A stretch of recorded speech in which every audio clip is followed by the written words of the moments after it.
Well, here we go. The Hunting Land Man podcast, episode 54.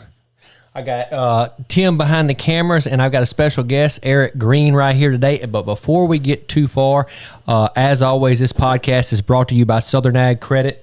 They take great care of us on our financing with our clients and ourselves, and they're very, very easy to work with. And look, as anything I recommend on the podcast or on the TV show, I'm not asking you to use somebody that I don't use. Currently, I've got, 3 or 4 deals going on with Southern Ag, and I'm constantly on the phone with them, getting appraisals. How can we, make better relationship with our clients, make the process easier? I even went and had a meeting with them the other day in Jackson, and man, they're just a great company, great people to work with. There's a lot of good banks out there, but Southern Ag, that's the one me and my clients use the most. Well, a special podcast today. This is raising your kids in the outdoors, and Eric here is my pastor. Eric, thank you for being here. Good to see you, man. And Eric, he lives right down the road. And how long have you been here now, Eric? Close to 20 years. Right. This next year will be 20, so 19 and a half. So half of my life, Eric has been around here as my pastor. So I'd almost say me and you kind of grew up together, because when you came here, neither one of us had any gray in our hair. That's right. I was 29 when I came here. No gray hair. Exactly. Well, I want to bring Eric in because I thought he would have a unique perspective on this. Y'all have heard me on social media and on TV shows and on the podcast before talking about, raising your family in the outdoors, and something I always say is you can't do this on your stock portfolio.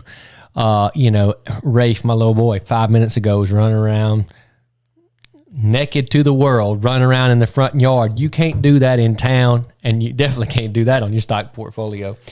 But I thought Eric would have a unique perspective. Of course, Eric's my pastor. I'm sure he'll bring some biblical perspective to this. And also, Eric is a landowner himself here in Wilkinson County. So Eric can attest to, he must think it's a good idea to invest in Wilkinson County just like I did. Well, yeah, it's peaceful. It's quiet. When you can buy land in the country, your neighbors are cows a lot of times, or trees. And so we run around a lot in the back and in the farm, and nobody sees us sometimes. If they do, I don't care.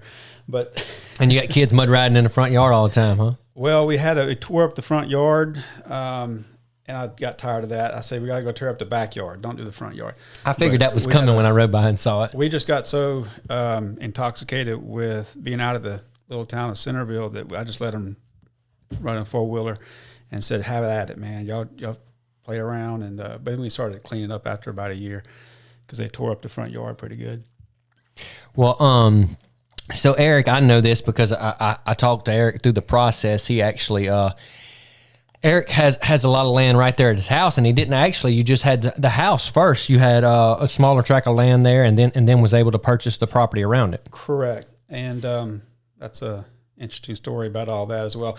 I got to befriend the guy wwho owned the land. Who's actually a client of mine, and we had a good relationship.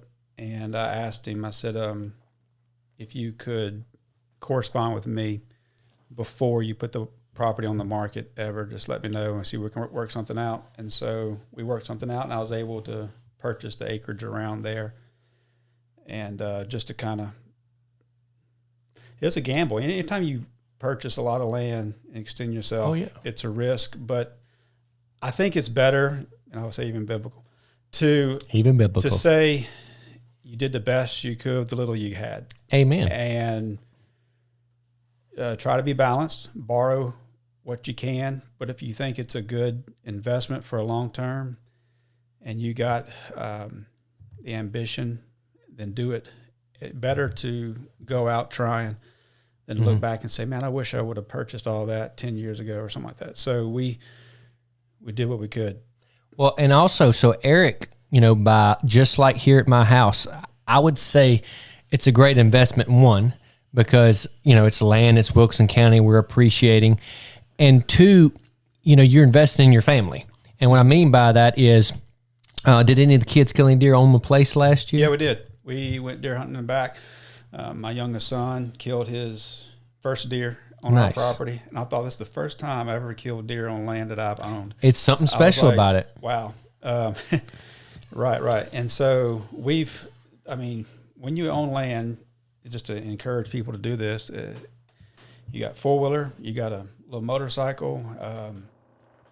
They have space to run around. And another thing about children, you want to teach them to manage equipment. They need to understand how to handle lawnmowers, how to handle a zero turn, how to not get killed on a 4-wheeler, which I feel like my son almost did one time. But the point is that teaches them responsibility. I know my son started driving at 16 years old, but he was mastering the 4-wheeler long before that. And so I really felt that it was a stepping stone of maturity and graduation into greater responsibilities when they can handle equipment. If a man can't handle equipment, then he's not a trustworthy man. You really think about it. He needs to be able to handle himself. It's, I think about and you're there. I'm not there yet, but Bentley will be there soon. Is when your son, when Grayson or Parker, when they go out one day and are going to date a girl, and they have that first weekend with the dad, and maybe they're at the hunting camp or at the fishing camp, I want that dad to see me at the wedding one day and say, "Man, you raised a good son. He helped me back the boat down. He helped clean up whatever I need." That's what my dad valued in me, and I think that's what I value. Well, when in my you kids. have land and you're going to have responsibility, and you're going to have the opportunity to delegate that to children, you just can't do it with small spaces. But whenever you have the responsibility to care for that weedy and all this other stuff, it's good to have. If you have kids, it's good to put them out there in the yard and help out with that. Of course, zero turn changed the world, I think, because I grew up mowing yards in high school on a snapper lawnmower, but I like my zero turn so much, I'd just rather do it myself and hog it and mow my own yard. Me and Tim were talking about this that. This is fun when I first got on it. So, and especially if you have a pond, that's also another adventure. That's pretty good fishing in y'all's pond, isn't it? Yeah, Grayson caught a huge bass last year. I remember seeing a picture of it. But if you have a pond, it's another blessing of that. And I'll tell you this: whenever you purchase land and you roll uphill doing that, you'll be the most grateful person alive. I feel like I'm the most grateful person because I feel like every little step I've made is a miracle after a miracle, tragedy after triumph, after hardship. And the Lord has put us in a situation where I can pastor a small church and raise my family in the country. And I'm quiet about it. I don't tell anybody about it except on a Here you go. But it's miraculous. A lot of things that have come together for that. I think it's really unique the way you purchased your land too. And the reason I know this is because Eric and I talked through the process. He actually had some other real estate investments that allowed him to help with this land purchase, which is really cool. And it just goes to show you, it doesn't matter if it's land. Real estate is just, I believe, is one of your best assets. Now, I know there's stockbrokers out there and there's different things you can invest in, but it's just, I think we need to stay in our lane a lot of times. And if your backyard, in my case right here, is not in your lane, I don't know what is, Well, one thing I would disagree, I would say there is no other better investment. I wasn't trying to be self-righteous. The reason why real estate is such a good investment is because a couple things. So stock market, it goes up, down, okay. But you can't really borrow against your stocks. You can't leverage against it. And then, like if you have a house, it can produce cash. But also, as time goes on and inflation will always go up, the equity of the house will go up. But you can always put some money in there to help pay down the note. And when it's paid down sufficiently, you can also leverage against it responsibly and put that money to work. So there's so many ways of exiting out of an investment property. And so that's what I learned pretty quick back in 2011, I guess, and started doing that. Actually, the first house I ever bought was in 2001 or 2002. I was in an apartment.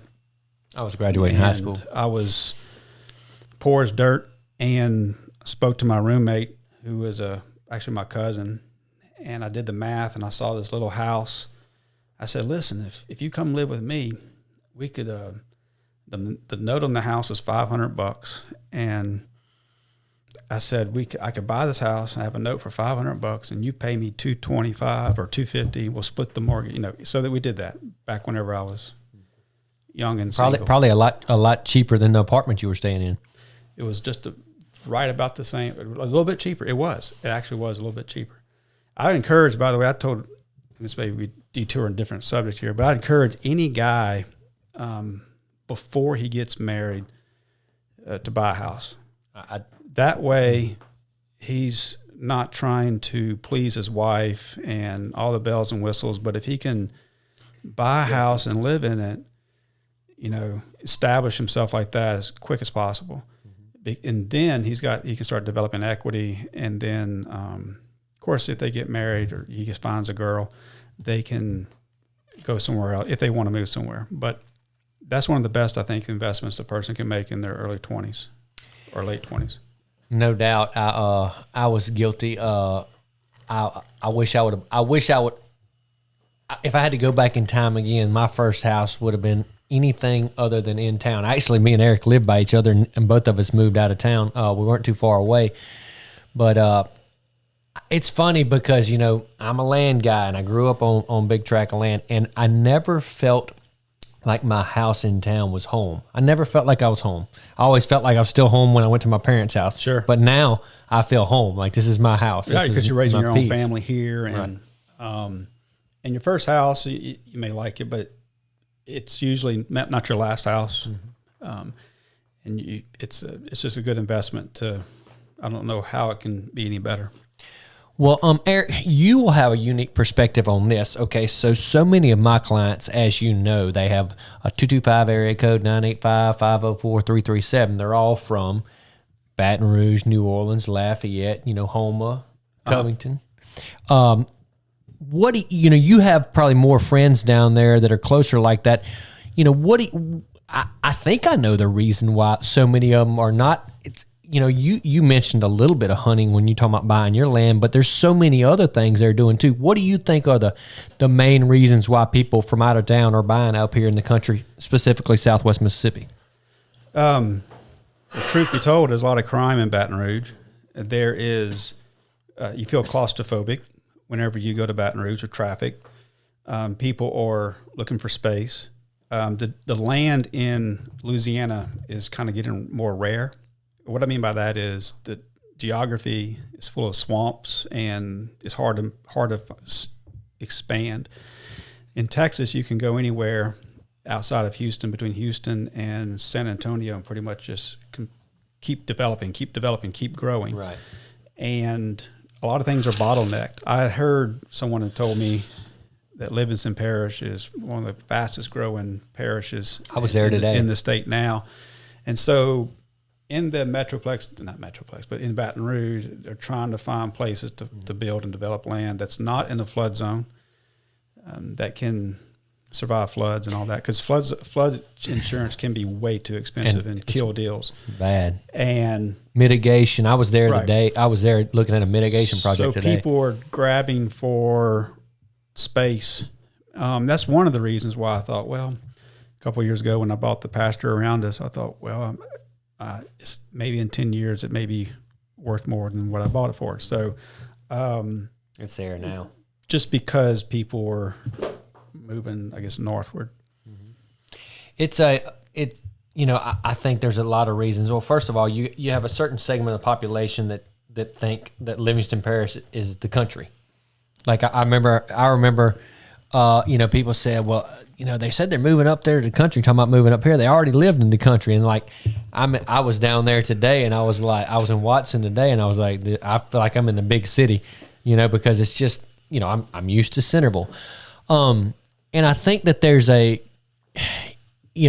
Baton Rouge and the surrounding area grows, like if you live in Gonzales and you leave your house and I leave, which is a suburb of Baton Rouge, if you leave your house and I leave my house in Wilson County and we go to Tiger Stadium, chances are I'm going to beat you because you're going to run into traffic. Yeah. I'm 53 minutes from Tiger Stadium right here, and you're probably every bit that. I mean, how long does it take to get to Tiger Stadium average at your house, Tim?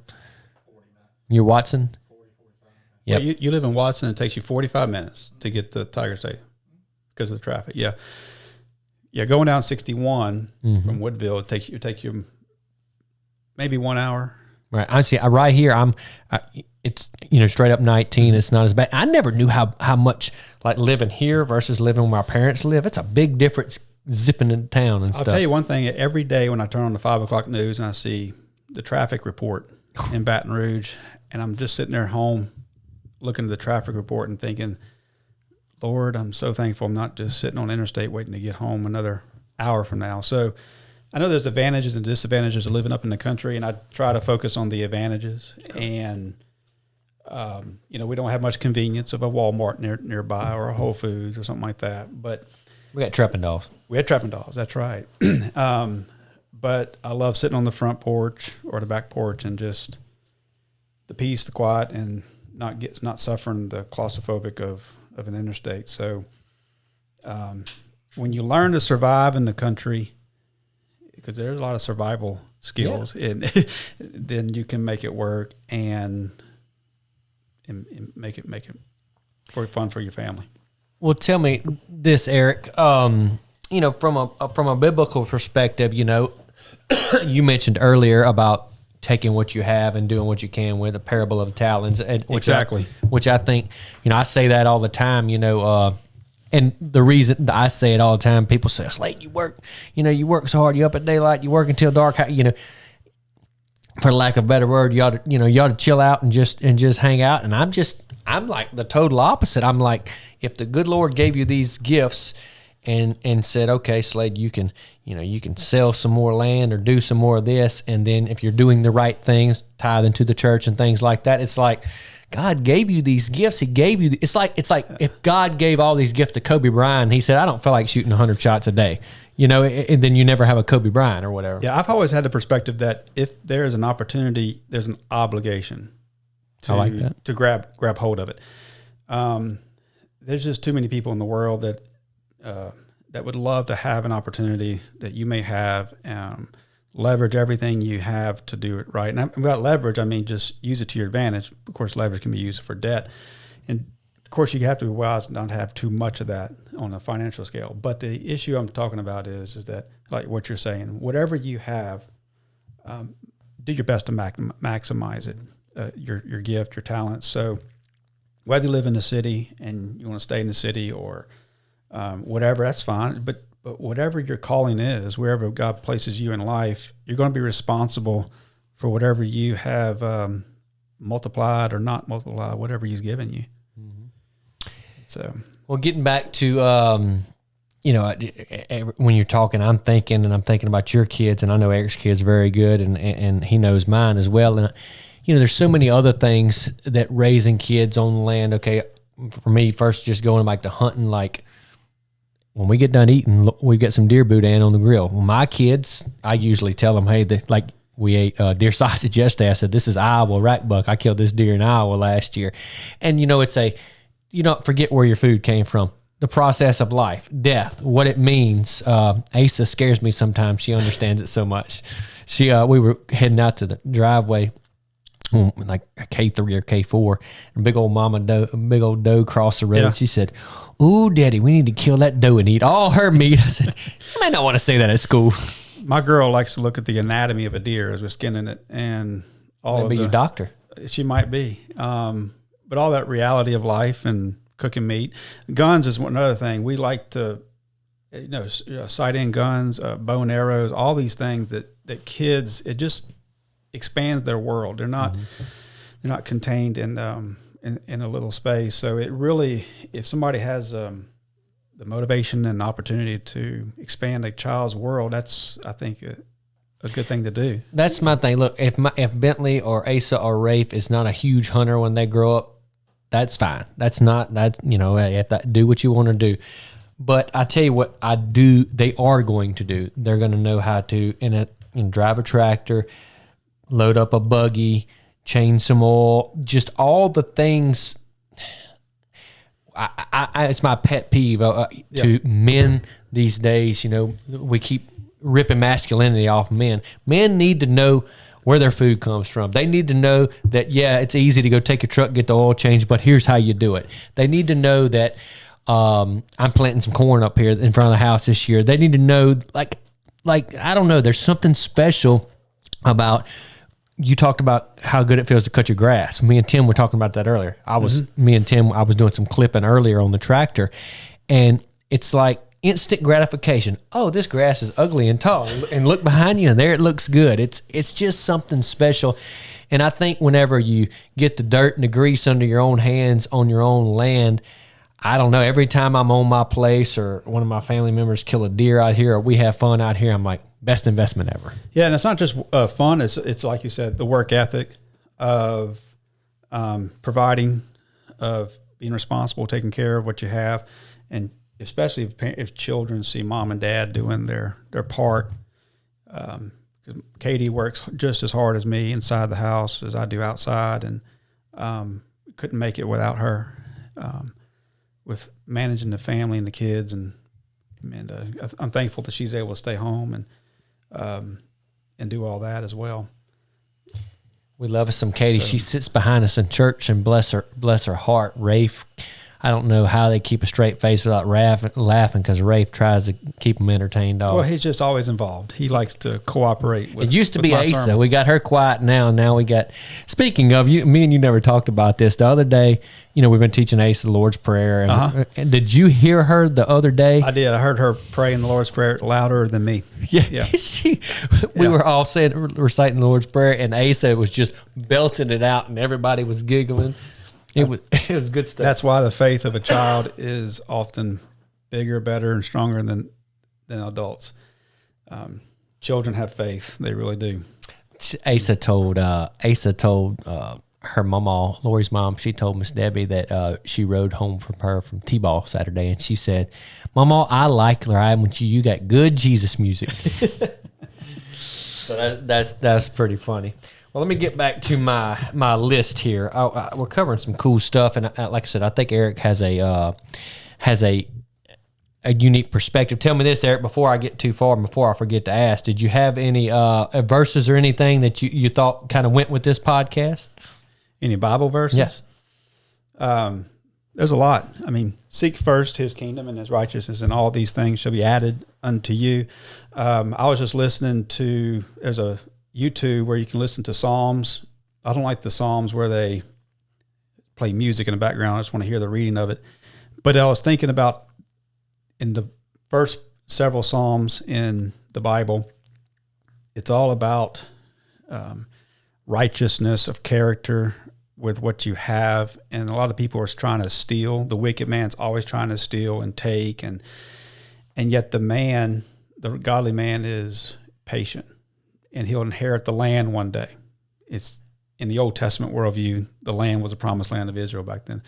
But it kind of applies even the general equity of that. It applies even today with, it takes patience to invest and grow and develop. And I was walking on the back farm the other day and listening to the book of Psalms, and I thought about how I listen to stuff on YouTube too. I was wondering if anybody did. But I thought about how this is interesting. I'm here. I'm walking around land. They're talking about inheriting land. The righteous will inherit the land. So it just when you try to do business ethically, when you try to be sensitive to those who are dependent upon you, they live in your houses, and you're not a mean landlord.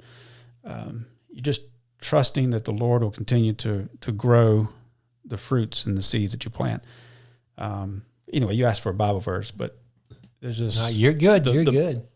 In other words, a biblical world view. I think there's a common ground with Christian ethic and good business. And if a lot of people try to sidestep that, whether cheat, steal, or take... it always comes or back manipulate. There's never as I heard a guy named Jason Hartman say this, the best deals are not the winner take all, but the best deals are the win-win deals. And when you start having that perspective, you start, when everybody wins, your network grows, your relationships grow, because even though you may not get this deal right now, they may help you later on in life. I'll never forget one quick story. There was a guy that I was about to evict. I thought he was a horrible, bad tenant, and I think he even actually is a criminal. I saw him on he eventually went to jail for something. But after I almost evicted him, I was in a bad way in the flood in 2016, and I called him up, and he actually rallied a whole bunch of people from the inner city of Baton Rouge and helped clean out some houses. I would have never thought that I would depend upon him in a bad time, but he came to my rescue with a whole bunch of troops to clean out a bunch of crud. This was and some of your houses had gotten flooded? Yeah. And Tim's did too. The thing is that you start learning just don't ever burn a bridge needlessly. And all these, especially in real estate and business, your relationships, it's going to go through different times and seasons, and you're going to need those people. I know me and you talked about this before, because me and you talked about Jordan Peterson before, and if anybody doesn't listen to Jordan Peterson, he does a lot of podcasts, really unique perspective. I think he's a psychologist by trade. He's a psychologist, and he's a hair's breadth away from being a Christian, but I don't think he's there yet. Really? I just thought, I don't know. It sounds like he has so much conviction when he talks about biblical cries, things. He's emotional and all those other things. He's interesting, but he has there's different degrees of there's different requirements for true saving faith. There's knowledge, assent, and trust. Mm-hmm. Okay, you can know about Jesus. You got to know about him. That's knowledge. You got to assent. You got to you have to agree. And he shakes his head. Mm-hmm. He agrees on a lot of Christian principles and stuff. But the last one is the trust, where you're like, you know what? He's my Savior. Christ died for my sins. He's my Lord. And I have not heard Jordan Peterson say that in that manner of conviction. Well, maybe if he listens to the podcast. Until someone says that, then, and that, he doesn't realize this, maybe he does, but God has a way of squeezing you out of yourself. All of creation is designed so that you actually look beyond it and things. It's got to be something more than this. And you're right, exactly it is. But that's what the Lord does to intellectual people. They think they can reason everything together, and they can put it all under their mind and make sense of it all. And they realize, you know what, I can't. And the answer is you got to look beyond it and have trust in the God who made everything, who's going to redeem everything. And that's what the process I think that Jordan Peterson's going through. I just don't know if he's come to the trust level stage yet. I'd be interested to see, now that you said that, I'm going to start paying. He has a lot of time. He has so much conviction whenever he talks about stuff. Tell me this. That's why I brought this up. He says something, and I've sent it to you before. Me and you've actually talked about it before. He talks about how, the meek shall inherit the earth. Uh-huh. His opinion is that's not necessarily a good translation how America thinks of the meek. He thinks that, and I'll probably misquoting this, basically, those who have swords and know how to use them but keep them sheathed shall inherit the earth. Yeah, I like that. Anyway, I don't know if it's true. What he's trying to say there, Jordan Peterson, is that meekness does not mean weakness. Right. I'm following you. And that's the symbolism there, is that you have a strong man who can contain his strength and who is not an erratic hothead. And so that's what it means to keep your sword sheathed. You have a sword. But that's a good point. And actually, I was listening to this the other day. The meek shall inherit the earth. That comes from the book of Psalms, one of the early Psalms in there. Christ is quoting the scripture there. And, this is where feminism and other things come in there and butcher the Bible and other things, where when you hear the word meek, that you think of a weak, passive person, kind of timid. That's not what it is. He's self-contained. He's not boisterous. He probably learned all this on land. Yeah, exactly. Agrarian culture. And so, but I think Jordan Peterson is right whenever he gives that imagery. I have to go back and look at the actual word there, but I've listened to a lot of some of his lectures on Genesis, and I could teach Jordan Peterson a whole lot about Genesis 1, 2, 3, 4, and he needs to go to Eric Greene Seminary. I'm being dead serious. He needs to go to our Sunday school class, because I've been in Eric's Actually, let me drop some names. Jordan Peterson needs to study James B. Jordan. Right. And he needs to study Peter Lightheart. Those guys know Genesis so much better than Jordan Peterson. He studies the Bible and tries to make psychological parallels, and that's maybe good for what it's worth, but it's not theological. And there's a lot of substance to the original text that he misses, Jordan Peterson misses. But your church has not missed out, because I've taught y'all this for 20 years. Well, that's what I was about to say. I've been in Eric's Sunday school class. I'm going to go with 12 years. I don't know, somewhere around there. And we've even moved Sunday school rooms. And I'm going to say that every Sunday, if probably 99% of the time, at some point, we're turning back to Genesis. Yeah, because all the Bible is bottlenecked in seed form in the first 3 chapters of Genesis, and then even into chapter 12. But the one who really influenced me was the lectures of James B. Jordan, and there's nobody else better on the book of Genesis than him. And that's right now, it's a hill I'll die on right now. So. I like it. That's one thing I love about doing this podcast is I'd never thought about talking about that, and then when we got to talk about land. Speaking of real estate is in the first book of Genesis. There, Adam and Eve had private property. Mm-hmm. God delegated that garden to them to manage it and everything.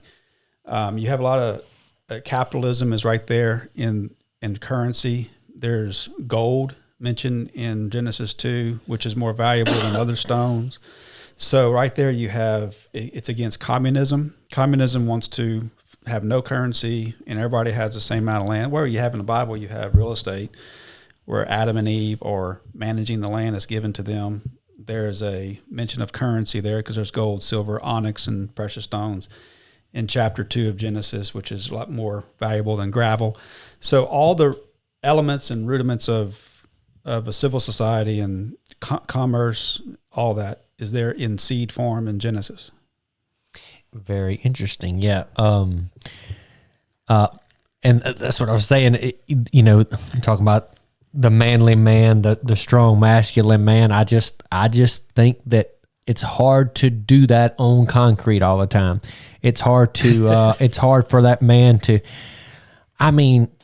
just me growing up, which is Eric grew up more on the water, which has its own outdoor. Yeah, I grew up in Lake Charles, where there was water. We would go out to the Gulf quite a bit, or in the lake, and that was our backyard. Right, that's y'all's hunting, if you will, and I get that, but just me growing up, catching hogs and wrestling deer that were still alive or wounded, or all these different things. It's like, whenever, if you ever had to defend your family or get into squabbles like us young boys did all the time, that was pretty normal. We knew how to handle ourselves because we had been doing it, on the land our whole lives. Yeah. Well, we ain't gonna be here all night. We are doing this at night and got to get everybody home. But I had a couple things I wanted to mention. I kind of want to let everybody know where we are in the real estate market right now. So we're recording this. What is this? May 22nd, something like that. Anyway, end of May. Market's still really, really good. I've got several things pending. We're looking to close right now. As usual, turnkey stuff is hot. Good stuff, priced well, is selling good. And if you think prices have gone down, you're really not paying attention. I don't know if they hadn't gone up. Like sometimes it's hard for me to price things because I'm like, I want to go higher but the level, the bar keeps going up. We're seeing a lot of properties sell in Wilkes and Amite County for $4,500 to $5,000 an acre. A lot. And some of the good stuff is selling over $5,000 an acre.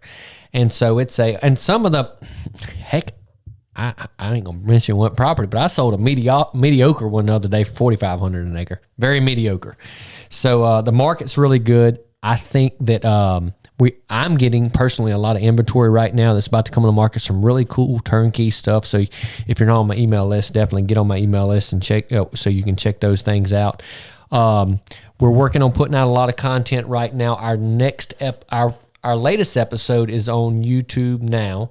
It's all about, it's on Waypoint now. It'll be on YouTube next week. It's all about Southside, our new 3,000 acre listing up north of Natchez. If you haven't seen that video, or if you haven't seen this episode, we take you behind the scenes of what we do to bring a $12 million listing to the market. And it's really, really cool. There's dead turkeys and big bucks and ducks and a little bit of everything. It's really cool. And then we've got a lot. This next episode we're doing is actually going to be just like this podcast. Is going to be raising your kids on the outdoors. We're going to take you. Lori's hunt's going to be on there, her turkey hunt from this year, and then we're going to have the kids. And as we start getting ready for deer season, which we're already right now, we're going to have the kids involved in that and show you all that process. We're just, of course, we're all proud of our kids, and we like to get them in the outdoors and what Daddy does for a living, and this is what Daddy does. He shoots TV and sells land, so we're going to get them involved in that every chance we can, especially since they're out of school right now, and get them out of their mama's hair for a little bit. We're getting ready from deer season. The turkey conversations has slowed down tenfold. And like every time I talk to a client, like I talked to clients today, we're talking about what deer made it from last year. We're already formulating food plot. My buddy Barrett, who's been on the podcast several times, we're already formulating food plot and feed plans for deer we know that made it, and they're going to be of the ripe old age of 5 or 6 years old, where we hopefully hunt them this year, or hopefully kill them this year. And so, this is where our brain's at. And I say this all the time. If you're looking to buy hunting property, if you're looking to buy deer hunting property or turkey hunting property or whatever you're looking to buy, and your agent is not doing these things, does not have this in his brain, you got the wrong guy. You just got the wrong guy, because look, if you want a big, nice fishing camp in Delacroix, I'm going to tell you to call Tim. I'm not your guy. I've been fishing down there before, but I'm just not your guy. But if you're looking for hunting land in Southwest Mississippi or in the Felicianas or in Concordia Parish or Tensas Parish, I'm your guy. So before we get off of here, I told Eric we were going to do this, and I hope he's got his answer. So we're going to do the $100 million question. And so Eric, here's the deal: you're rich uncle, or you win the lottery. Either way, you got $100 million. $100 million, and you can, of course, you can do a whole lot of things with $100 million.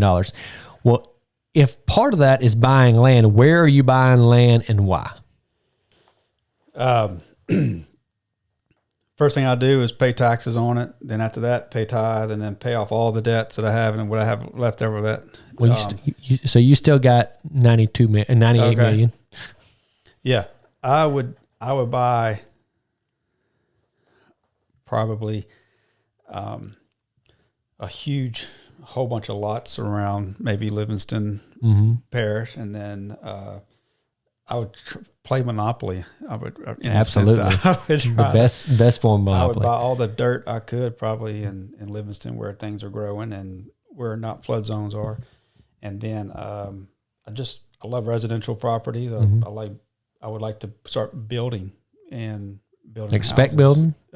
Yeah, I'd probably play around with that and make good housing developments for people. Well, where would you? But that's still small scale. I would need to go to school somewhere and think like Donald Trump, where you can actually graduate to something bigger and better. And right. I would have to educate myself on. Spend $1 million educating yourself on how to make another $100 million. Exactly. Spend money on where I would want to surround myself with people who know better than me, and then probably delegate them to, okay, now go do it. Yeah. What? Tell me this: some selfish pleasures for your wife, because I know you haven't mentioned a beach house or a lake house or something like that, and I'm going to assume Katie's going to probably want something like. Are we doing any of that? Yes, I would take my family out to the Bahamas, not the Bahamas, the where is it? Where the St. Lucia Islands or something in the Caribbean for a month or two. Okay. I would have to find some pulpit supply. Well, Renee could hook. My mom can hook you up because she knows that part. My family has never been to the Caribbean and seen all that, and we need a vacation. Yeah, y'all have had a busy year to say the least. Yeah, very busy year, very traumatic year, and love to get away. So just to kind of give you a little perspective, and I think it's all connective. So Grayson, I watched him grow up in our church. He sits right behind. He literally sits a foot behind me in church. Grayson is a pole vaulter. He's also a really good bow hunter. He's guided for us out at Tatum. He's always interested. Me and Grayson, we'll after church, I'll show him my phone and say, "Hey, look what showed up during church of the big buck," or tell him a story. And so Grayson won state championship in pole vault this year, correct? Yep. So, Eric's done a great job of raising him. He's very respectful, hard worker, whatever. And it's like, whenever I hire my guides at Tatum, which I don't do much of that anymore. But when I did.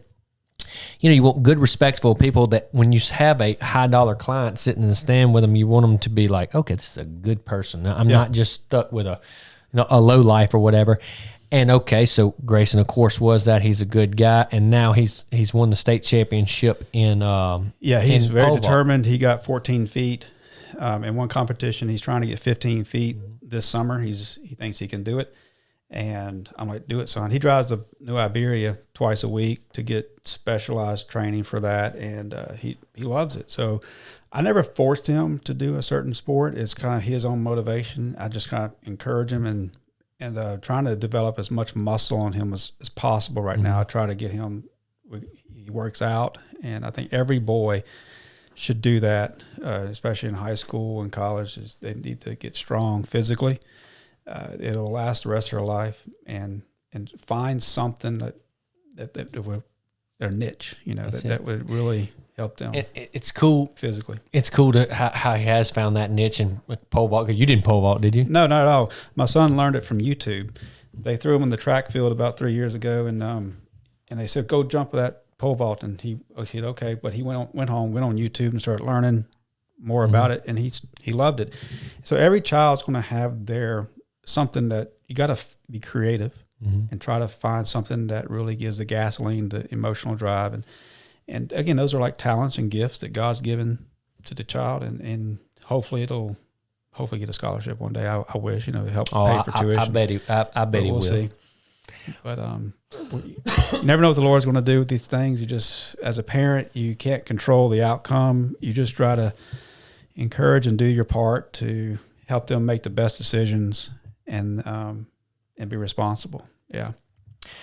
Well, and look, and while we're talking about this, I know not everybody can go out and buy a $500,000 place, $1 million place to raise your kids. I totally get that. And I hope through this podcast, we're teaching you some of the investment strategy and how you get there one day to own your own tract of land. But in the meantime, your kids are getting older every day.